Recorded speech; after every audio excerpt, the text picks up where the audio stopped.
Lur, selamat datang di Ngidul Ngalebu Film Jadul. Ya, apa kabar lu? Semoga kalian sekeluarga selalu sehat-sehat semuanya ya, amin. Balik mana ambil aku Icang dengan quotes hari ini. Kenapa harus mengerjakannya hari ini jika bisa dikerjakan besok?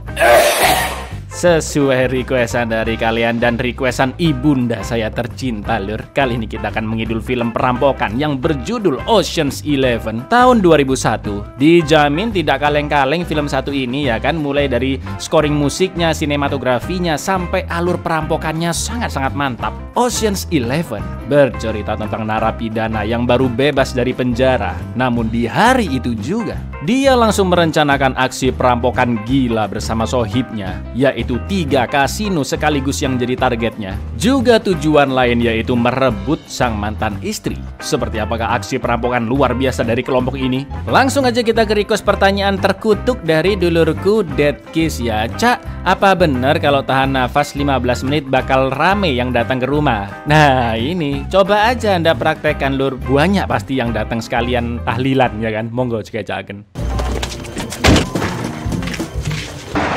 There he is. Oh, would you look at his stomach?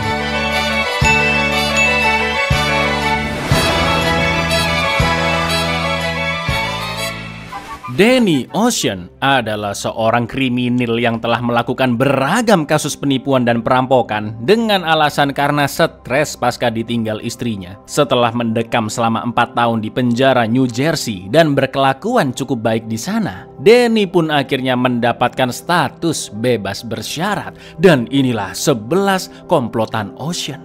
Please state your name for the record. Daniel Ocean. My wife left, was upset. I got into a destructive pattern. While this was your first conviction in over a dozen frauds, Mr. Ocean, what do you think you would do if released?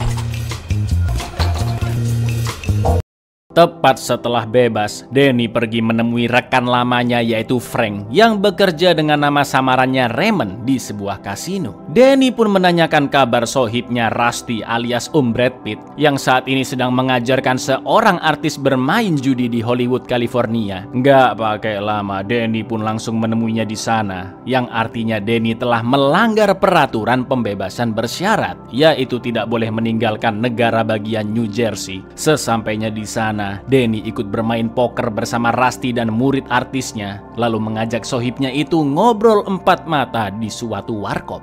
Seen him? Last I heard he was taught us how to play cards. What? Russ, we got another player. Cool with you? Want to knock over a casino.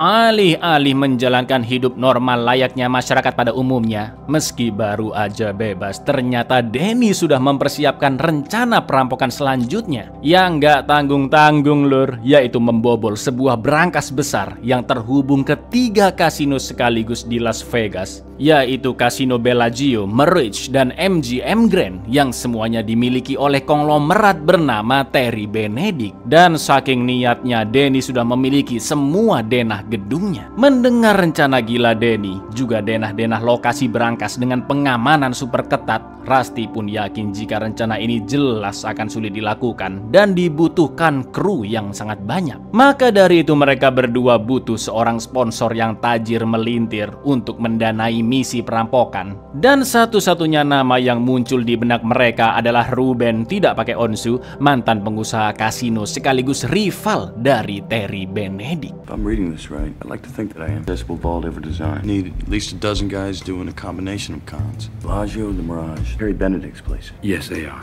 If we're hitting these 3 casinos, we'll get our bank. Ruben. Danny dan Rusty langsung menemui Ruben di kediamannya di Las Vegas. Sambil makan siang, Ruben mengatakan jika dia sangat memahami sistem keamanan kasino yang sangat-sangat susah ditembus. Bahkan saking amannya, tidak ada satupun perampokan kasino di Las Vegas yang pernah berhasil. Outside of Caesar, they conquered. Tasted fresh oxygen for the next 3 weeks. More than any living soul before him. Ruben pun hanya menertawakan rencana mereka berdua, yang mana kalaupun nantinya mereka berhasil kabur dari gedung kasino lur, masih ada padang gurun yang sangat luas di sekitar Las Vegas ya kan, dan pastinya cepat atau lambat polisi akan segera menangkap mereka. Mendengar itu, Danny dan Rusty pun beranjak pergi karena Ruben tidak berminat membantu.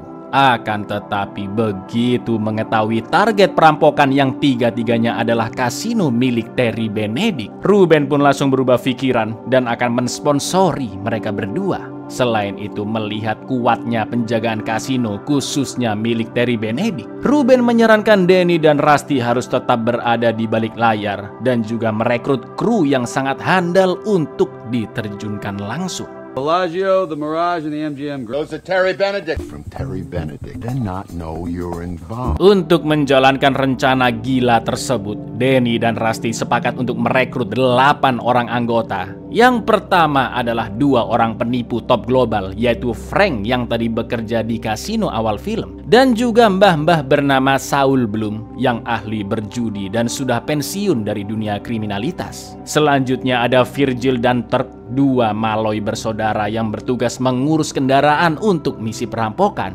Lalu ada ahli bahan peledak bernama Bess, ahli kelistrikan dan IT yaitu Del, Koko jago akrobat yang dipanggil Yen, juga pencopet handal yaitu Linus, yang juga seorang putra dari mantan agen FBI. Semua anggota yang direkrut adalah 8 orang, dengan 3 orang lainnya yaitu Danny, Rusty, dan juga si pendana yaitu Ruben, ya kan? Maka total tim perampokan ini adalah 11 orang, sesuai judul filmnya yaitu Ocean's 11, ya kan lur? Atau 11 orang komplotan Danny Ocean. Banksy has developed a bad case of putting in for the warmer climate. Tell me what the scam is. We gotta grease, man. We gotta grease him. Hey, is Danny about? Yeah, he's waiting around the corner. Hello, Linus. You're either in or you're out. Right now.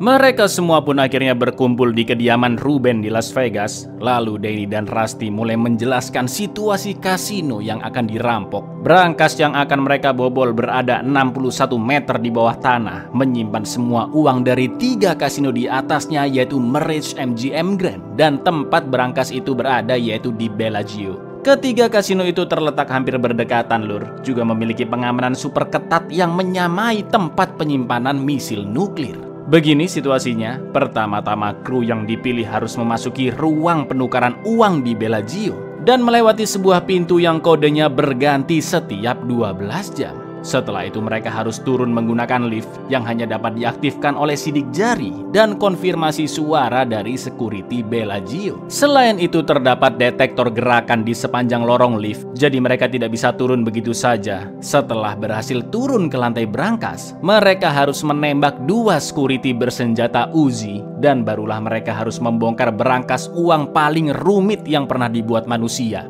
Rumit dan sulit bukan lur? Namun kabar baiknya, menurut pengamatan Danny dan Rusty, brankas tersebut benar-benar dalam kondisi penuh 2 minggu lagi, yaitu dengan perkiraan total $160 juta yang nantinya akan dibagi rata ke 11 anggota perampokan. Ya kalau dirupiahin sesuai tanggal rilis film ini tahun 2001 kira-kira 1,5 triliunan lah, dan setiap orang akan mendapat kurang lebih 141 miliar rupiah. Mendengar semua penjelasan itu, Mbah Saul pun bertanya, anggaplah mereka berhasil melewati semua sistem keamanan dan mengambil $160 juta. Tapi bagaimana cara keluar dari sana? Dengan entengnya Danny pun mengatakan, keluar ya tinggal keluar aja Pak D. Together, they're 3 of the most profitable. The Vault at the Bellagio. This place houses a system that rivals most nuclear missile silos. On a fight night, $150 million without breaking a sweat. We're just supposed to $1 billion without getting... Yeah. Persiapan misi perampokan pun dimulai dengan tugas pertama mereka yaitu mengintai situasi harian di ketiga kasino. Mulai dari jadwal pergantian bandar, jalur troli, uang, sampai detail-detail satpam yang bertugas, juga rute tercepat untuk kabur dari sana. Pengintaian itu dikerjakan oleh Malloy bersaudara, Linus, juga Frank yang saat itu memang masih bekerja sebagai bandar di kasino Bellagio. Pada tugas kedua, dengan skill peledaknya, Bess diminta mempersiapkan alat-alatnya untuk mematikan jaringan listrik seantero Las Vegas pada hari H perampokan nanti. Alright, here's how we'll begin. Reconnaissance. Everything that's going on in all 3 casinos. Second task, we're gonna throw in the city. Basher, it's your show. To know these casinos. You guys to know the quick routes out.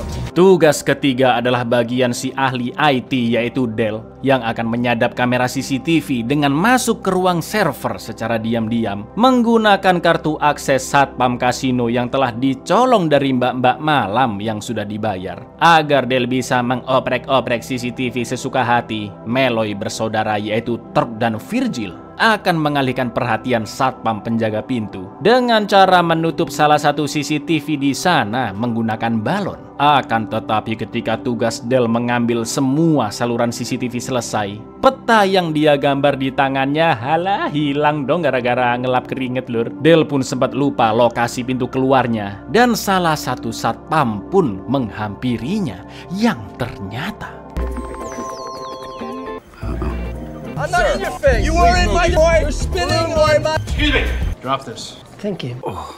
Pada tugas keempat, mereka membuat replika brankas Bellagio untuk berlatih simulasi perampokan. Sedangkan tugas yang kelima, Linus si pencopet harus mendapatkan kode pintu yang berganti tiap 12 jam. Dan satu-satunya orang yang benar-benar mengetahuinya adalah sang pemilik Terry Benedict. Lalu untuk tugas yang keenam, Danny dan Rusty membutuhkan orang yang pandai berkomunikasi dan negosiasi, yaitu Frank, yang berhasil membeli mobil operasional dengan harga murah untuk misi perampokan. Meskipun uang sponsor dari Ruben tumpeh-tumpeh, tapi mereka harus tetap memakai dananya secara efektif, ya kan lur? $15 apiece is the best. Do you moisturize? I see, yeah.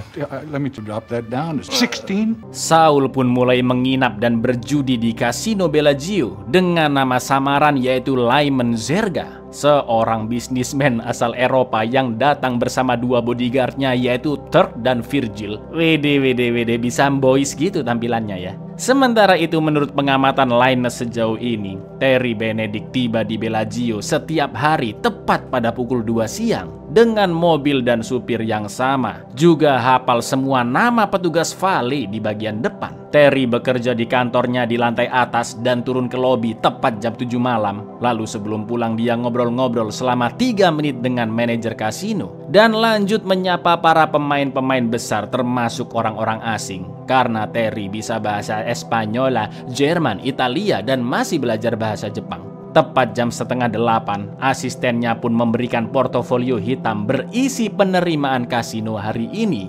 Berikut amplop yaitu kode keamanan yang baru. Ingat lur, kode keamanan berubah tiap 12 jam sekali. Dan Terry baru menerima kode tersebut 2 menit setelah pergantian kode. Di balik kedisiplinannya, Terry juga tidak segan-segan menghukum orang yang berani mencuri darinya. Bukan hanya di penjara saja, tapi harta-hartanya serta mata pencaharian si tersangka bisa digulung habis oleh Terry lur, dimiskinkan lah gitu.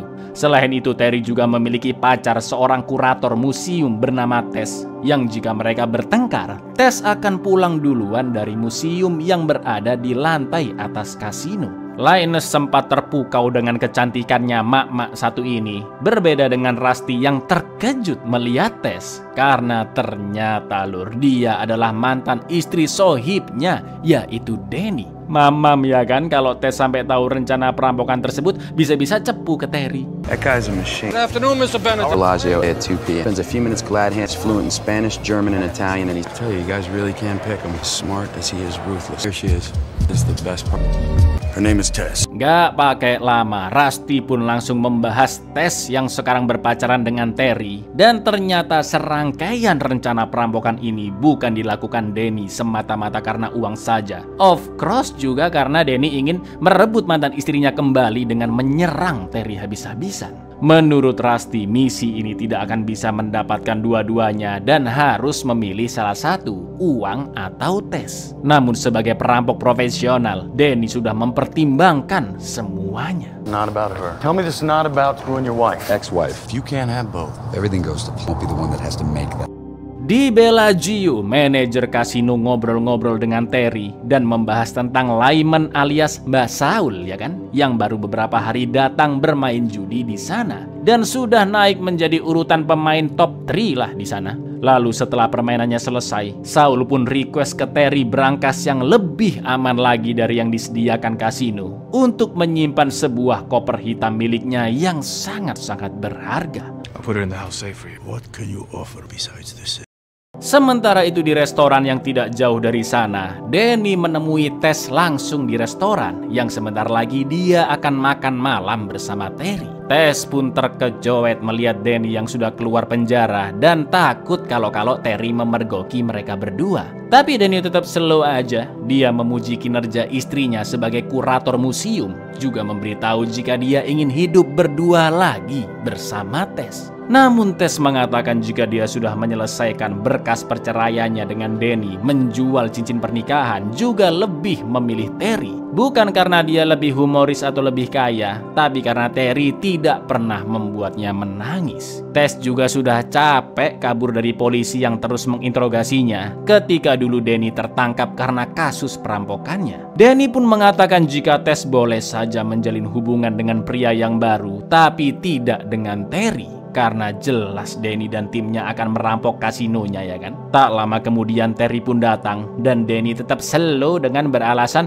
nggak sengaja ketemu dengan Tess di restoran tersebut. Namun Terry sudah mengetahui siapakah Danny yang masuk penjara karena kasus perampokan. Maka dari itu sudah pasti Terry pun menaruh curiga kepada Danny. I want to get on with my life. I want you with me. You're a thief and a liar. Does he make you laugh? He doesn't make me cry. You want to make a life with someone else? Fine, but not him. Danny Ocean. Mr. Ocean? I'm in your seat. Good to see you, Tess. Take care, Danny. Terry. Danny. Di markas, Danny dan teman-temannya sedang latihan di brankas Bellagio tiruan. Dan dengan skill akrobatiknya, wow, Yen bisa melompat dengan mudah tanpa menyentuh lantai yang penuh sensor laser. Tak lama kemudian Bess pun datang dan menjelaskan jika sistem jaringan listrik Las Vegas sudah di-upgrade menjadi lebih canggih oleh pemerintah. Jadi mereka harus mencari jalan lain untuk mematikan listrik se-Las Vegas, yaitu dengan menggunakan suatu alat yang bernama penjepit. What's a pinch? Pinch is a rest for any broadband electrical circuit. The pinch knock out the power of an... Yeah, I think it might. Mereka pun harus mencuri penjepit terkuat di dunia yang hanya terdapat di Institut California. Bess, Rusty, dan Danny membobol kampus itu. Sementara Linus yang tadinya berada di mobil bersama Turk dan Virgil malah diam-diam ikut masuk ke dalam tanpa diperintah. Dan sayangnya tepat ketika Bess and the gang sudah selesai mendapatkan alat menjepit, Linus sedang dikejar oleh dua satpam. Nah kan, bandel sih. Mereka semua pun langsung menolongnya, yang untungnya Linus berhasil kabur. Tapi saking buru-burunya, tangan Yen pun sampai kejepit pintu mobil. There he is. Oh, would you look at his dome.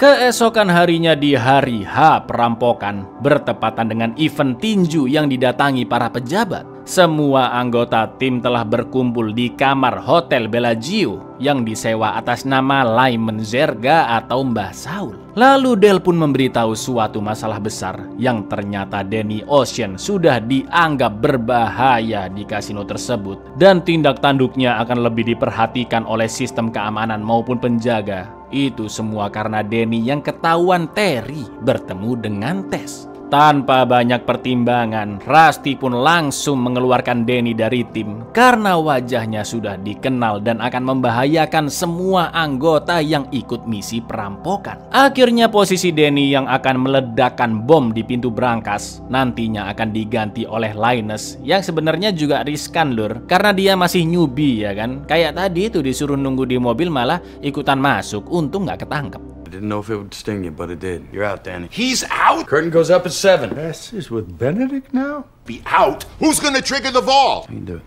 Done. Rusty pun harus melatih Linus terlebih dahulu agar bisa masuk ke Bellagio tanpa dicurigai. Mulai dari berjalan dengan tatapan percaya diri layaknya orang penting. Posisi tangan tidak boleh kikuk seperti memegang dasi. Dan satu hal penting lagi yang tidak boleh dilakukan Linus. Namun Rusty sudah keburu dipanggil oleh Del.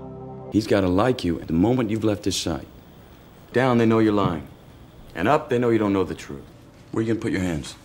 Don't touch your tie. Look at me. For God's sake, whatever you do. Russ, can you take a look at this? Sure. Pertandingan tinju pun diadakan di kasino MGM Grand yang didatangi oleh banyak penonton termasuk pejabat dan konglomerat Amerika. Sesuai perjanjian, Terry pun akan memberikan Saul fasilitas berangkas yang paling aman dan tak lain tak bukan itu adalah berangkas uang yang menyimpan dana dari 3 kasino miliknya. Turk dan Virgil yang berperan sebagai bodyguard pun datang ke kasino lalu memberikan koper hitam yang akan disimpan ke berangkas. Namun di perjalanan masuk ke ruang pengecekan barang, Terry sempat melihat Danny yang sedang main mesin poker. Dan dia pun langsung menyuruh 2 premannya untuk mengawasi gerak-gerik Danny. I'm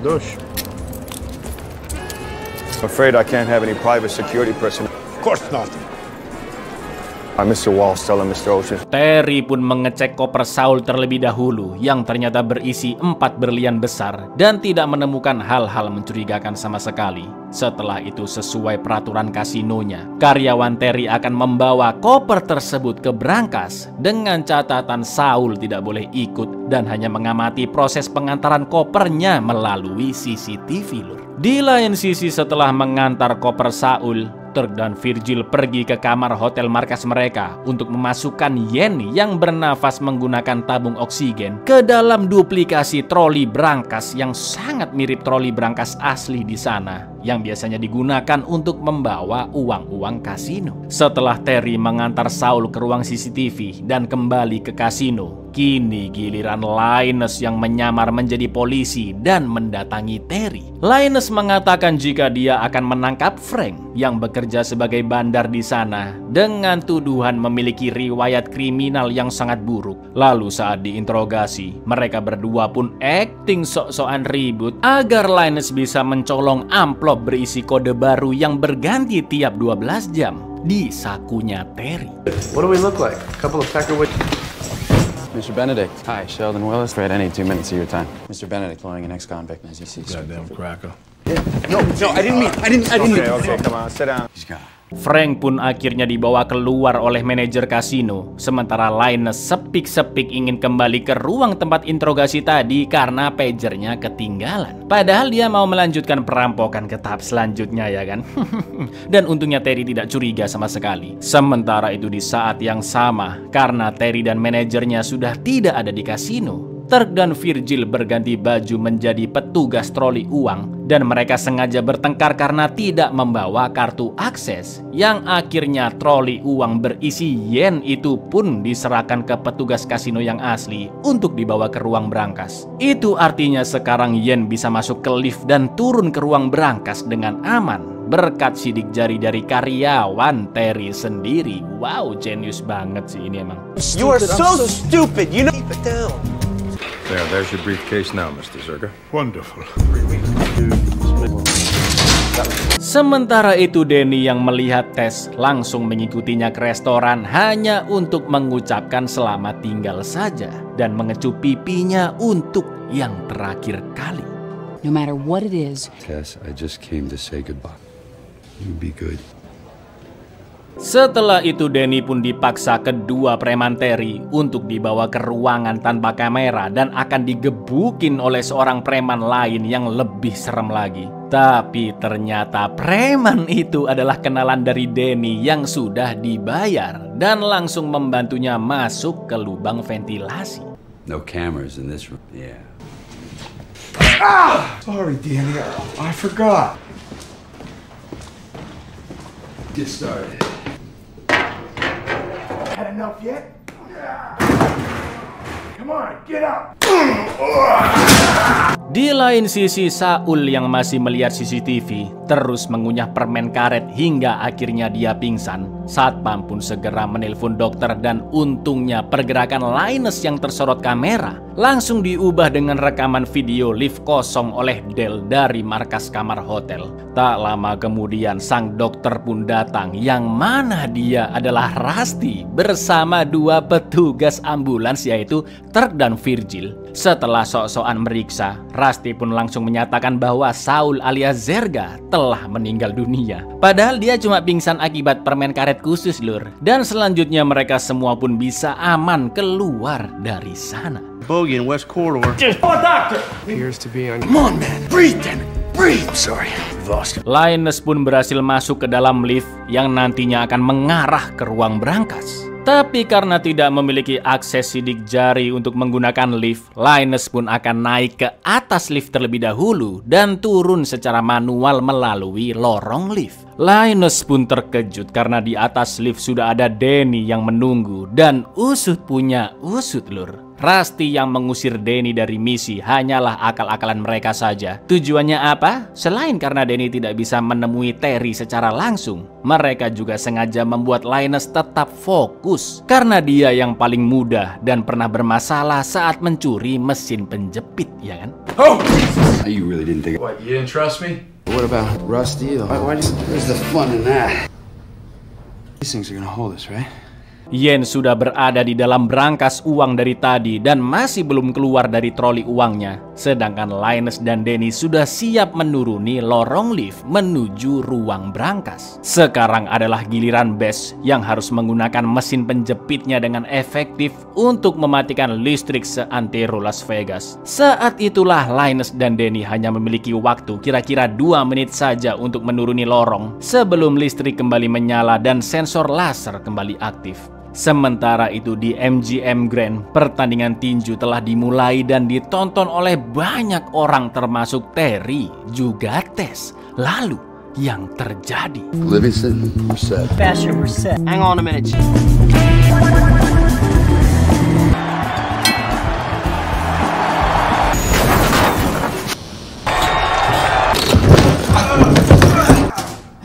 Alhamdulillahnya mereka berdua bisa turun tepat sebelum listrik menyala. Namun situasi berubah menjadi kacau. Banyak orang yang mencuri di kasino ketika lampu mati, juga terjadi kerusuhan di ring tinju. Sebelum masuk ke brankas, Danny dan Linus menumbangkan 2 satpam penjaga menggunakan bom asap yang membuat mereka pingsan dan langsung diikat. Sementara itu di dalam brankas sendiri, Yen sudah keluar dari troli uang mengambil 4 berlian yang ternyata adalah bom. Melompat menuju pintu tanpa menyentuh ubin yang memiliki sensor laser, lalu menempelkan bom tersebut di pintu. Begitu pula dengan Linus dan Danny yang menempelkan bom di sisi satunya. Akan tetapi muncul masalah ketika tangan Yen yang diperban akibat kejepit pintu mobil, bisa-bisanya perbannya nyangkut di pintu brankas dong, blok. Untungnya remote peledak bom baterainya sempat habis dan Yen masih bisa kabur sebelum bom diledakkan.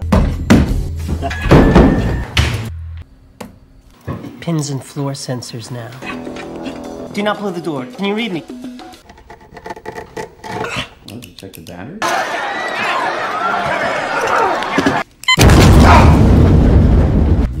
Danny, Yen, dan Linus mulai memasukkan uang sebesar 160 juta ke dalam tas. Sementara anggota yang lain melanjutkan tahap berikutnya. Rusty akan menelpon Terry lewat HP yang sudah diselipkan ke dalam mantelnya Tess ketika Danny mencium pipinya tadi. Di telepon tanpa menyebutkan nama, Rusty mengatakan jika brankas Terry telah dirampok dan video CCTV yang asli juga ditunjukkan. Rusty pun mengancam Terry untuk menyuruh karyawannya membawa tas-tas uang berisi 80 juta dolar ke mobil putih, sedangkan 80 juta sisanya tidak akan diambil. Jika dia menolak, maka seluruh uang 160 juta dolar di brankas akan diledakkan. Terry pun akhirnya mengikuti permintaan Rusty karena Terry bukan hanya kehilangan semua uangnya, tapi ledakan tersebut pasti akan memakan korban. Dan beritanya bisa-bisa akan merusak citra kasinonya. Rusty juga menambahkan jika Terry harus melarang siapapun mendekati area mobil putih atau dia akan meledakkan semuanya karena ada kamera yang mengawasi. Akan tetapi diam-diam Terry juga menelpon polisi, bahkan sampai mendatangkan pasukan SWAT. Di lain sisi sekarang Terry menjadi tidak percaya dengan Tess karena Rusty menelpon ke HP yang ada di kantong mantelnya. Dan bisa saja Tess adalah komplotan mereka, padahal bukan, ya kan, Dur? This town, your luck can change just that quick. Perhaps you should. It would be better if you weren't around here for this. We let our 80 million go. You try and stop it, we'll blow both castles. You have a deal. I promise. Fantastic.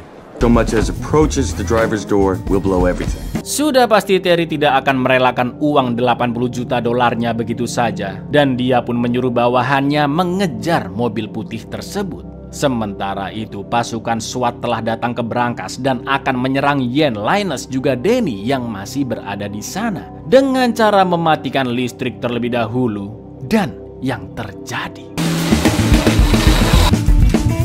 Get everybody in position. I want my before that van hits the tarmac.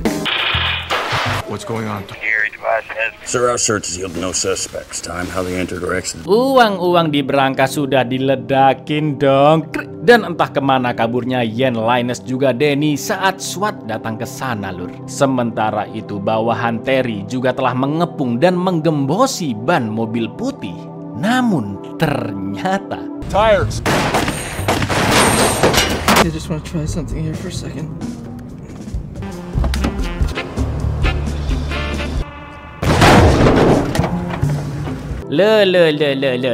Ternyata mobil tersebut dikendalikan dari jauh oleh truk dan tas-tas di dalam mobil tidak berisi uang, melainkan hanya selebaran mbak-mbak Open BO. Terry pun terkejut karena isi berangkas juga hanya selebaran-selebaran Open BO saja. Lalu Terry yang melihat tulisan Bellagio di lantai berangkasnya meminta bawahannya untuk mengecek CCTV. Apakah ada tulisan Bellagio di lantainya? Ya, ternyata video di CCTV hanyalah rekaman saat latihan merampok di berangkas tiruan. Karena tidak ada tulisan cetakan Bellagio di sana. Kalau begitu, lur, kemanakah uang berangkas sebenarnya?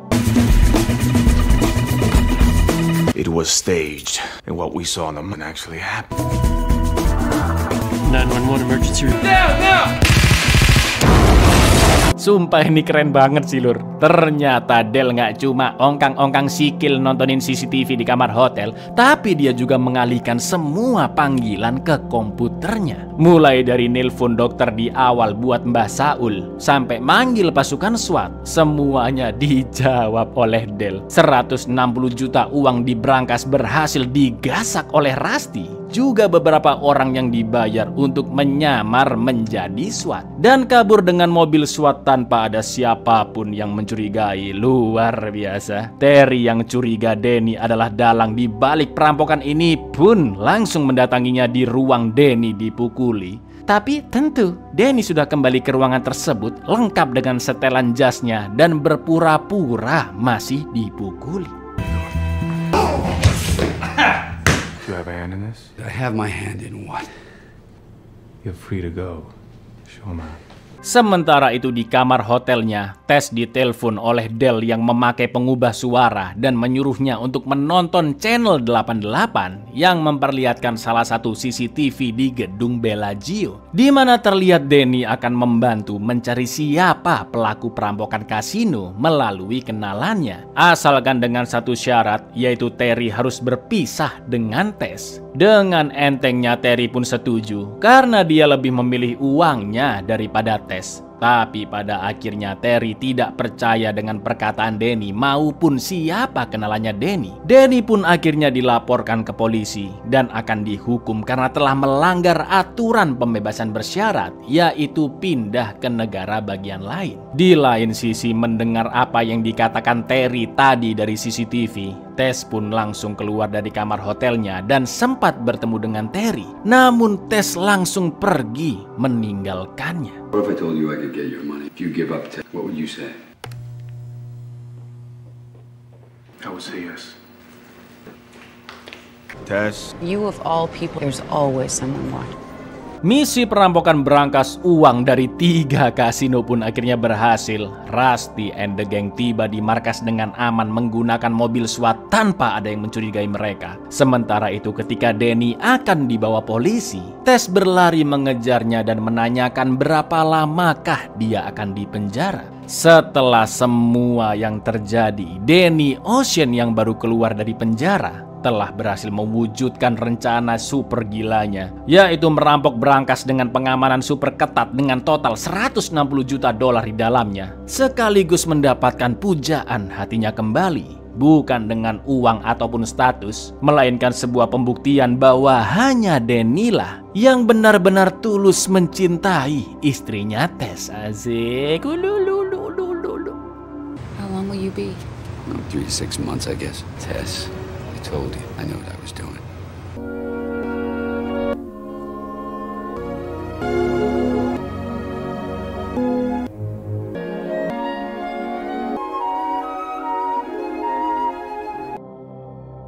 Tiga sampai 6 bulan kemudian, Danny pun akhirnya benar-benar bebas dari penjara dan dijemput oleh Rusty juga Tess. Setelah hampir 5 tahun berpisah, kini mereka berdua bisa kembali bersama-sama. Namun di lain sisi lur, 2 preman suruhan Terry sedang membuntuti mereka. Betul sekali, ini masih belum berakhir karena masih ada 2 film lanjutannya, yaitu Ocean's 12 dan Ocean's 13.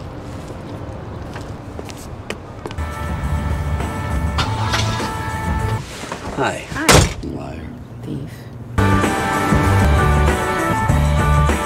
Buyar, gimana? Yo, dilanjutin gak ini lur? Bagus loh filmnya loh. Mau gak dilanjutin? Kalau iya, monggo komen di bawah ya. Assalamualaikum.